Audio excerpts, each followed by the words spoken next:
spin, he can fly. Ooh, dagger. Ooh, not a dagger. Ooh, too much velocity. I'm a spin putter now, baby.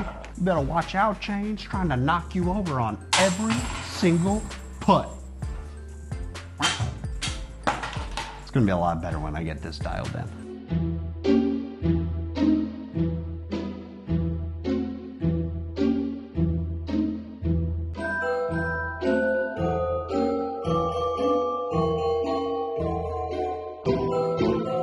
What is up, YouTube fam? Robbie C here, and we are on day 18 of Vlogmas. We have just 1 week left after today, and I don't know about y'all, but it seems like Vlogmas is flying by a lot faster this year. If you're just jumping in with us to Vlogmas this year, we've been doing sort of 2 tracks during the Vlogmas season. The first being challenge videos that we're doing every other day, and on the non-challenge video days, we've been doing the Get Good at Disc Golf series, which is a series where I'm taking a deep dive into the weaknesses of my own game and trying to help them grow during the off season, hopefully providing a template that you can use to improve your own game. But today I want to talk about something that is actually both a strength and weakness of my game, and that is putting. Now, it's no secret that I've talked about in the past that I think putting and upshots are 2 of the biggest strengths of my game, and I have spent a ton of time working on my putting with Mike Strauss to try and help it become the true star of my game. Because after all, no matter how far you throw, at the end of every single hole,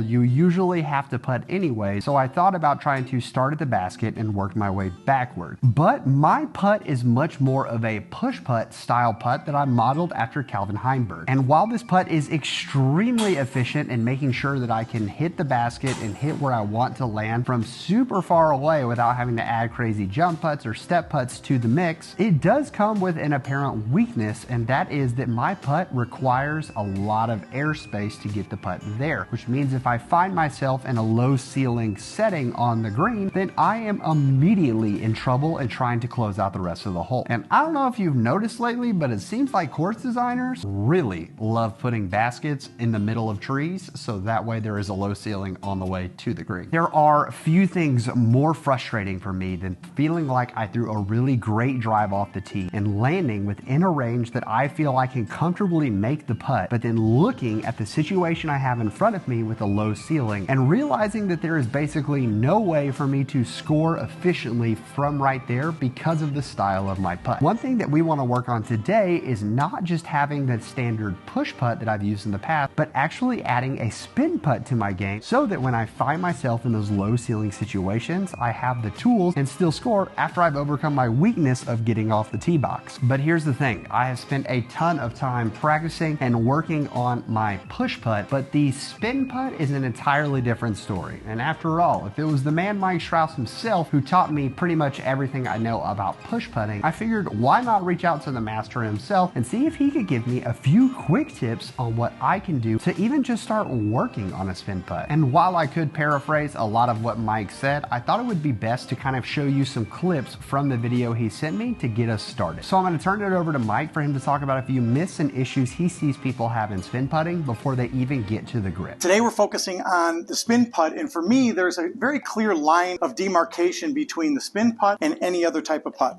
and that is the deliberate loading and unloading of the wrist. So we have a supination, right, rotating the palm up on a push putt, but on the spin putt we're going to have a little bit of pronation, which is the rotation of the palm down. There is no supination in a spin putt. If I'm here and I'm loaded, I get to unload the wrist and come at it. So by having gravity flatten the disc out, it makes it so much easier and smooth. I've helped a lot of pros, and there's some in particular that were putting uphill and over. And I said, well, why are you fighting with gravity and trying to do that? Start with the back of the disc up a little bit, so when you pronate back to flat, gravity is just automatically leveling out the disc. So there's 2 parts that are very, very different from, again, the spin putt and any other types of putts. Pronation versus supination, loaded wrist versus non-loaded wrist. That makes so much sense because I know a lot of times people have asked me in a previous video I did about I don't feel the pronation in the throw, but when you're fighting gravity on the shot, it's a lot harder to go up and over and then down again. There's just like a lot of complicated motions as opposed to the simplicity of firing the disc. But while it's one thing to think about how I'm going to throw the disc, it's entirely different thinking about how I'm going to grip the disc. So I'm going to turn it back over to Mike to talk about the grip. But before we do that, I want to take a quick moment to talk about today's video sponsor because we cannot have a putting video even in Vlogmas without talking about DiscDot. DiscDot is the preferred putting aid of some of the best putters on the Disc Golf Pro Tour, and we're pretty biased about using it here on the Robbie C channel. After spending an entire year playing in the professional division, when we got to the end of the round, no one was asking me about my distance off the tee, but there were players asking me about how I looked so confident in my putt. And I would attribute so much of that success to DiscDot. Something that can seem so small and insignificant can have a tremendous impact on giving you valuable feedback during every single one of your practice putting sessions. If you want to gain the confidence that Kristen Tatar has as she's staring down a death putt, eyeing her world championship success, then be sure to look no further than disc.usa.com and make sure you use code RCDiscGolf at checkout to save yourself not only a few bucks, but a few strokes along the way. Thank you again to DiscDot for believing in beginners in disc golf, and know that no stocking is stuffed completely without a DiscDot inside of it. The grip. When I'm close to the basket, I'm using the same grip as I'm using on my push putt. And here's the reason why. If you have, let's say, an Eagle McMahon putt where the pinky is under the rim, or Tom Earhart, or a lot of people, I'll go to my long spin putt is a full grip, modified fan grip, all the different names. The minute you have anything bringing the rim into the palm, you can't finger pop, which means it's going to come all off of the pulling of the front of the disc as well as the wrist opening up. As you get further out, that's great.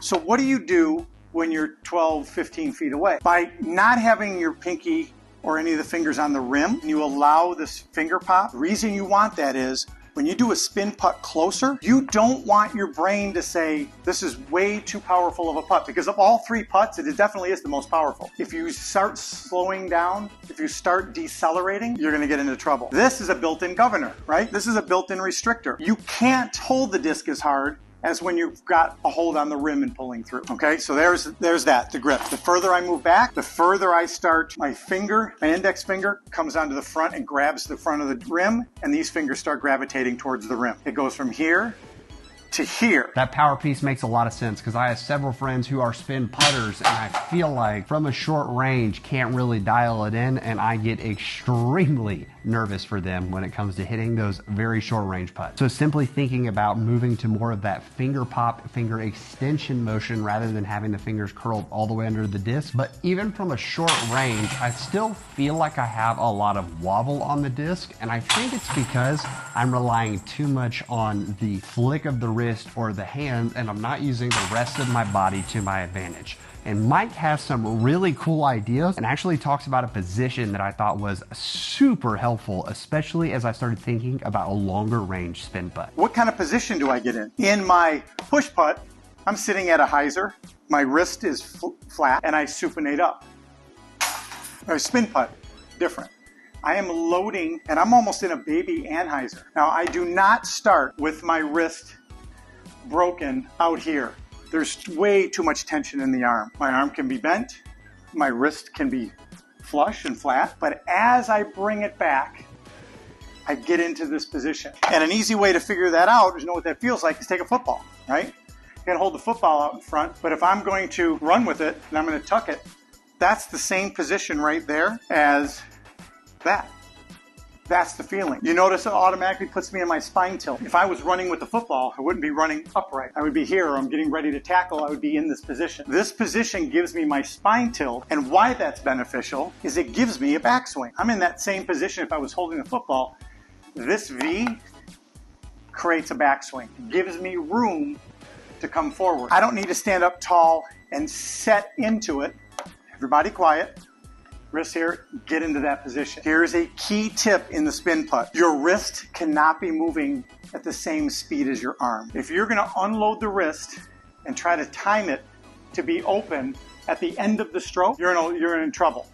A push putt, if you do that, it's usually nose down. A spin putt, it's usually pulling to the right. And what can happen is if you pull too much to the right, you'll try to overcompensate and it'll become fluffy left. So what do? The disc should be out of your hand halfway to 2/3 to the end of your stroke. The back part of the stroke is follow through. Secondly is the wrist should feel as if it is moving faster than the arm. Another tip to help you is the aim. In a spin putt, I aim with the back of my wrist. So it'll feel like the disc is to the left of the pole, but as I come through, it straightens out. And this is a really, really important point. And a lot of people do this because they found a way to get power. Do not figure eight. What do I mean by that? A lot of people will come in and the wrist will be in a weak position. So we want to be loaded in the back. In this position, they'll be here because they feel if I can like whip it out, I can swing the disc. There's power there, right? But there is absolutely no control. And again, I get why people do it when they're first learning. It's like, oh my gosh, I'm 30 feet away. I got to be able to get it to the basket. Trust the fact that you're going to bring it in loaded, that you're not going to figure eight it out. Hope this helps. Hope gets everybody started of kind of what to do if you want to spin putt. Where do I start? And then, like I said, in the future videos and the future content, we'll definitely get down into more details and we'll geek out. It's good to be back. Appreciate everybody's patience. And happy holidays. So to keep it transparent with y'all, I'm about 30 minutes into trying to learn how to spin putt because the shop has been a little slow today. And I've had all of my practice from the 20-foot range and shorter. But I truly wanted to see how I felt to bring my fingers in a little bit and add the legs really into the motion. So here are my first 10 putts from the edge of the circle as a spin putter. Here we go. Yep, that was good. Well, okay, we'll take that. Okay, that's neat. We floofed it. Yep, this seems inconsistent so far, but I am already feeling the power. If I was this far away and I just had my push putt, I would be super frustrated because I feel like I would never have a chance. But the amount of metal that I'm drawing here is actually insane.